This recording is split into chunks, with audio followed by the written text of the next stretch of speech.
আমি শ্রী বেণীমাধব ঘোনার শতরূপে সারদা গ্রন্থে মা ঠাকুরানী স্বামী বিবেকানন্দের উপর কী দৃষ্টিতে উনি দেখতেন সেটা বর্ণনা করছি। 16 পৃষ্ঠা। স্বামীজি বিদেশ থেকে ফিরে আসার পর গিরিশ ঘোষ তাকে শ্রীরামকৃষ্ণের একটি জীবনী লিখতে বিশেষভাবে অনুরোধ করেছিলেন। তাতে স্বামীজি বলেছিলেন তিনি শ্রী শ্রী রামকৃষ্ণ এত মহান ছিলেন, এত বড় ছিলেন যে আমি তাকে কিছুই বুঝতে পারি না, তার জীবনের এক কণাও আমি জানতে পারি। শেষে শীত করতে গিয়ে কি বানর করে ফেলবো? আমি তো পারবো না। মায়ের জীবনী লেখার কাজ হাতে দিতেও তিনি ভয় পেতেন। একটি চিঠিতে গুরু ভাই স্বামী রামকৃষ্ণানন্দ স্বামীজি লিখেছেন, রামকৃষ্ণানন্দকে স্বামীজি লিখেছেন, স্যান্ডেল অর্থাৎ বৈকুণ্ঠনাথ সান্যাল আমাকে 3 পাতা লেকচার দিয়েছে যে মা ঠাকুরকে ভক্তি করতে হবে, তিনি আমার কত দয়া করেন। স্যান্ডেলের এই মহা আবিষ্কার জন্য ধন্যবাদ। তাঁর অর্থাৎ শ্রী শ্রী মায়ের বিষয়ে একটা কিছু লিখব মনে করি, কিন্তু হয়ে পিছিয়ে যায়, যা তার ইচ্ছা হয়তো কালো কালো হয়ে যাবে।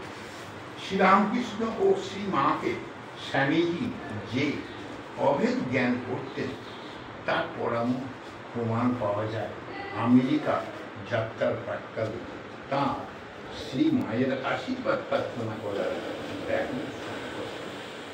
ঘটনাটি এই, স্বামীজির মনে আমেরিকা যাওয়ার সংকল্প প্রায় স্থির হয়ে গেল।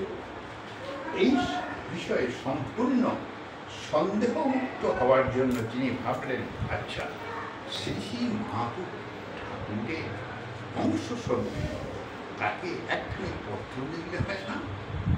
তিনি যেরূপ লেখেন সেরূপে আমি করব।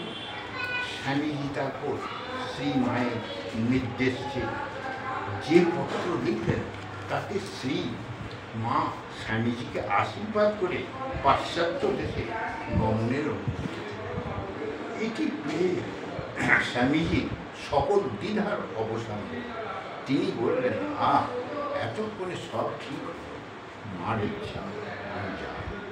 শ্রী মায়ের আশীর্বাদকে স্বামীজি তার পাশ্চাত্য দেশে ঐতিহাসিক সাফল্যে ক্রিয়াকলাপ প্রধান শক্তি।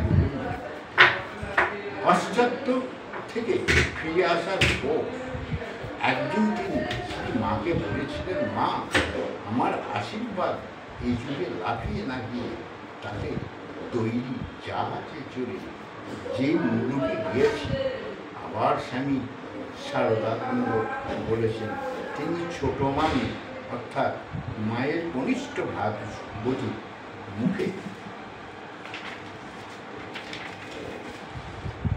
শুনেছেন যে দিগ্বিজয় করে ফেলবার পর স্বামীজি যেদিন প্রথম শ্রী শ্রী মায়ের চরণ বন্দনা করলেন, সেদিন ছোট মামির ভাষায় রাজার মতো চেহারা ঠাকুরজির পায়ে লম্বা হয়ে পড়ল, জোর হাতে বলল, মা সাধুদের ছেলেকে ধরা করেছি।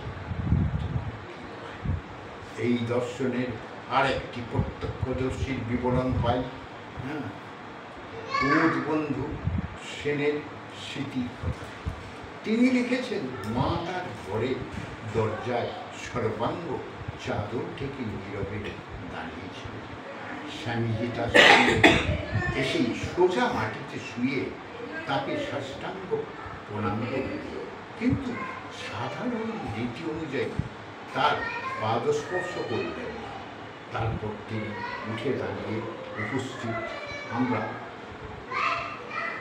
যারা স্বামীজির পিছনে দাঁড়িয়েছিলাম তাদের কোমল কণ্ঠে বললেন, যাও মাকে সাষ্টাঙ্গ প্রণাম করো, কিন্তু কেউ তার চরণ স্পর্শ করল না।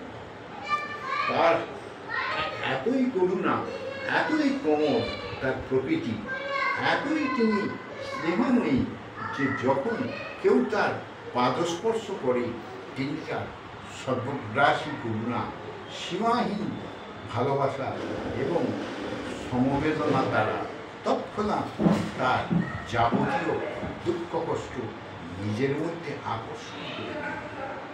তার ফলে তাকে নীরবে অপরের জন্য কষ্ট ভোগ করতে হবে। ধীরে ধীরে একে একে তার সম্মুখে সাষ্টাঙ্গ প্রণত হবে। মুখে কেউ কিছু না বললেও তোমাদের অন্তরের অন্তঃস্থল থেকে নীরবে তার কাছে সর্বসম্মতি প্রার্থনা করে এবং তার আশীর্বাদ ভিক্ষা করে। তিনি সর্বদা অলৌকিক স্তরে অবস্থান করেন এবং সকলের মনের কথা জানেন। তিনি অন্তর্যামী। আমাদের সকলের